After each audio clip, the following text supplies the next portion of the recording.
What does globalize the Intifada mean? Check out this clip from Bary Weiss talking about the recent terrorist attack in Washington, D.C. So we'll watch it together and then talk about it. But first, hit that subscribe button over there in the corner. We'd love to stay in touch. Check this out. On a Wednesday night, outside of the Capitol Jewish Museum in Washington, D.C., a gunman opened fire and murdered two young people because he thought they were Jews, because they were gathered in a Jewish place, and because they were there for an event hosted by a Jewish organization. Before I tell you about their alleged killer and the culture of lies that created the climate for his rampage, I want to tell you about the two people that he cut down. And I want to do that because I promise you that there will be no campaigns or hashtags or celebrity videos urging all of us to say their names. Yaron Lashinsky and Sarah Milgram. Those are their names. They met at work. They were staffers at the Israeli embassy, and they fell in love. Yaron, who was 30 years old, had purchased an engagement ring for Sarah, who was 26, just a few days ago. They were meant to fly to Israel this coming Sunday so that she could meet his parents, who live in Jerusalem, before he proposed. Yaron was born in Israel to a Jewish father and a Christian mother. He was raised partly in Germany, and he spoke German perfectly, but also Hebrew and Japanese. And in the mixed nature of his life, Yaron embodied the very best of the West and the openness of our civilization. His friend, Mariam Waba, a Coptic Christian born in Egypt but now living in the States, called him a kind and generous friend, a devout Christian, and a defender of Israel. We would sit for hours, she said, and debate early Christian theology over gin and tonics. And she said that he would check on her after every attack on Christians in Egypt, and there are a lot of them. Sarah Milgram was a Jew raised in Kansas who began working at the Israeli embassy in November 2023, a month after the Hamas massacre of October 7th. She had 2 master's degrees, one in international studies from American University and a second in sustainable development from the United Nations University for Peace. Sarah was an idealist. She volunteered with an organization called Tech to Peace, which supports entrepreneurship and dialogue between young Palestinians and Israelis. When Sarah was a high school senior in 2017, some swastikas appeared graffitied on her public high school, and she was interviewed about it for the local television station at the time. I worry about going to my synagogue, and now I have to worry about safety at my school, she said, and that shouldn't be a thing. That Yaron Lashinsky and Sarah Milgram happened to be at an event about delivering humanitarian relief across the Middle East, including to Palestinians in Gaza, was of no concern to their alleged murderer. He was there to free Palestine, the slogan he shouted after he executed them in cold blood on the sidewalk. According to several witnesses, after the shooting, he reached into a bag, pulled out a keffiyeh, and said, "I did this for Gaza." That might sound nonsensical to ordinary people. How would killing 2 Israeli embassy staffers in D.C. improve the situation in Gaza?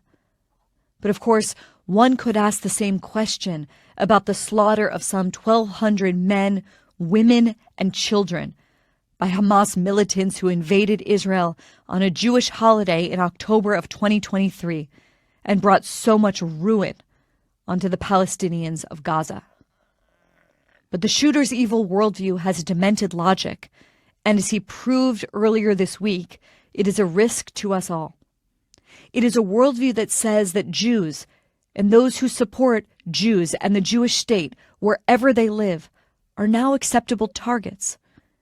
It's a worldview that insists that a beautiful young couple, a man and woman in love, might look like innocents to the uninitiated, when in fact they are monsters deserving of death.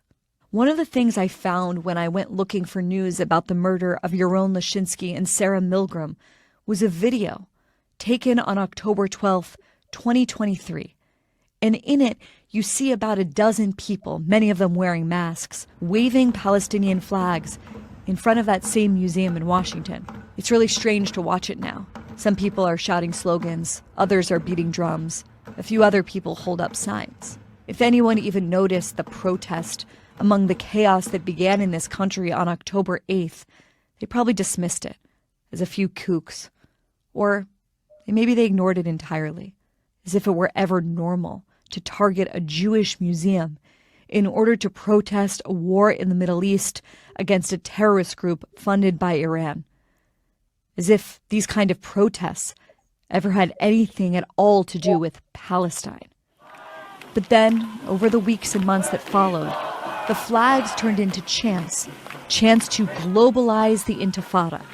And professional talkers dismissed that slogan as a metaphor, and not for what it always was and is, which is demand for open season on Jews worldwide. The more elite the institutions, the more the people that populate them shouted globalize the Intifada, the more they glorified evil. At George Washington University, students projected the words "Glory to our martyrs" and "Free Palestine from the river to the sea" in giant letters on campus buildings. At Cooper Union in Manhattan, Jewish students had to hide in the library from a mob of their fellow students pounding on the doors and the windows. At Harvard, more than 30 student groups signed a petition that found a way to blame Jewish and Israeli victims for their own deaths, saying that they hold the Israeli regime entirely responsible for all of the unfolding violence. Posters of women and children being held hostage by terrorists were torn down by people with PhDs. And many of them, and I'm sure you've seen these videos, were captured on video, smiling and laughing as they did so. At the same time, the online world of know-nothing influencers coalesced to condemn Zionists, to brand Zionism, which is the movement for Jewish sovereignty in part of the Jewish homeland, as the Soviets had tried to do in the 1970s, as a form of racism. And this week, the professional talkers repeated obvious lies, such as the idea that 14,000 babies could die within 48 hours in Gaza. Venomous, untrue statements about Israel, about Jews, about supporters of Israel, and about the war against Hamas in Gaza have all chipped away at the old taboo against open anti-Semitism in the West and in America. The constant demonization of American Jews and of Zionists is how a democratic state and its supporters have been made into fair targets.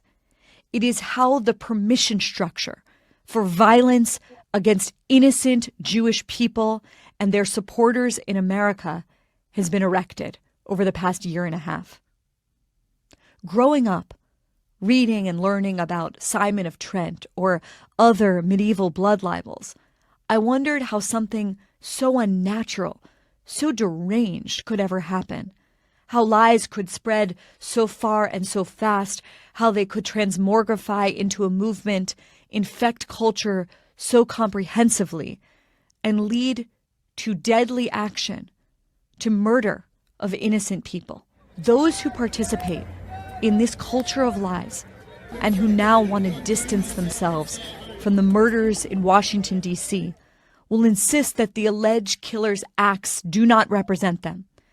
In fact, they will say, and they have said, that it harms their movement. But how can anyone honest with themselves not draw a connection between a culture that says Zionists are anti-humans, that Zionists are even Nazis themselves, and the terrorists now attacking Jews in our country and across the globe? As this terrorist attack was being carried out on Wednesday night in Washington, I was sitting at another Jewish museum, the Jewish Children's Museum in Brooklyn, for an evening memorializing a young man named Ari Halberstam. He was 16 years old when he was murdered on the Brooklyn Bridge in 1994 by an Islamist terrorist. The killer later said that he murdered Ari for a singular reason. I only shot them, he said, because they were Jewish.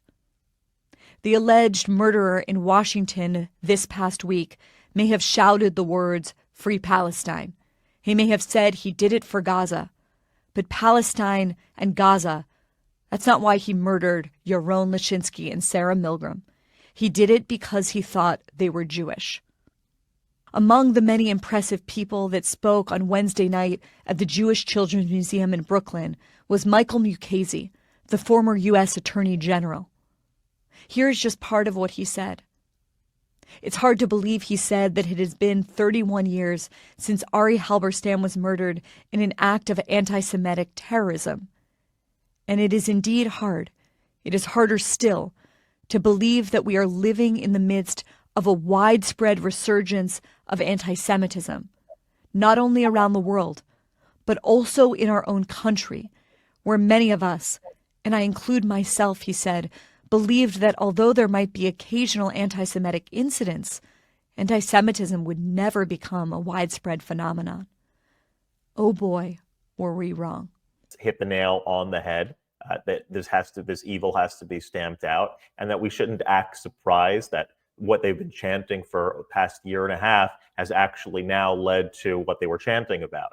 They've been chanting on college campuses and across this country and across the world, globalize the intifada. That is not a new slogan. That's a slogan that's been said over and over. And what does that mean? Well, that very well could mean initiate terrorist-like activities, shoot people, kill people, hurt people until your cause has won.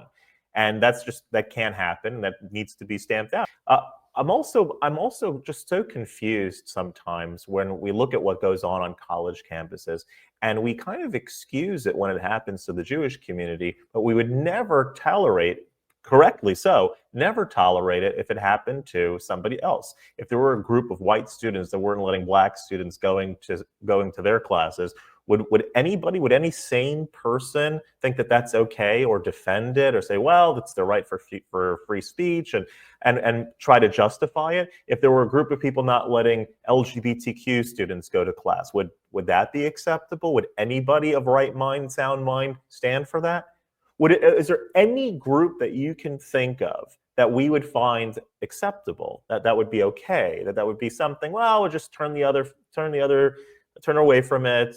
We'll think, we'll rationalize it in some sort of way. No, we would correctly stamp it out. We would stop it from happening. Love to hear your comments in the comments below. And if you like this content overall, hit that subscribe button over there in the corner. We'd love to stay in touch. Take care.